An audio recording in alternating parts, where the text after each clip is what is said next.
What's up guys? Welcome back sa aking YouTube channel. Kung bago ka dito sa aking channel guys at gusto nyong matuto regarding sa value ng mga coins tsaka banknotes, click nyo na guys yung subscribe button tsaka notification bell para updated kayo sa mga videos na i-upload ko.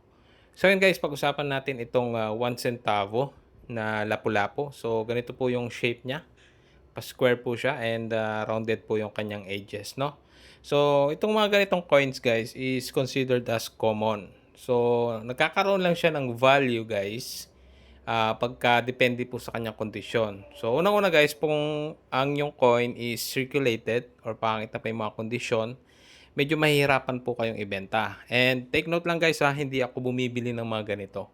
Ini-explain ko lang sa inyo kung ano yung mga possible value ng mga ganitong coins.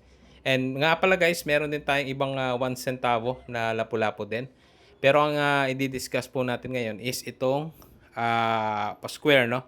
Na lapu-lapu. So part po siya ng ang bagong lipunan na series, so ABL series. So balik tayo dun guys. So may mga factors kasi guys, especially condition, na nakakaapekto sa presyo ng mga ganitong coin. So unang-una guys, gaya ng sabi ko, kung mga circulated na po yan, medyo mahihirapan kayo maibenta. Minsan po yung mga ganong circulated coins is sinasama po sa per kilo. So minsan ang per kilo po ng Philippine coins is around 150 to 200, minsan 250. Depende na lang po, no? Nagbabago. So itong hawak ko naman guys is brilliant uncirculated or uncirculated condition. So sa mga ganitong sitwasyon naman guys is kailangan po normally pagka mga ganitong uncirculated is binibili po nila ng maramihan. So maraming piraso po. Minsan po nagre-range po ng piso hanggang 5 piso po yung mga ganito. So depende na lang din po sa buyer.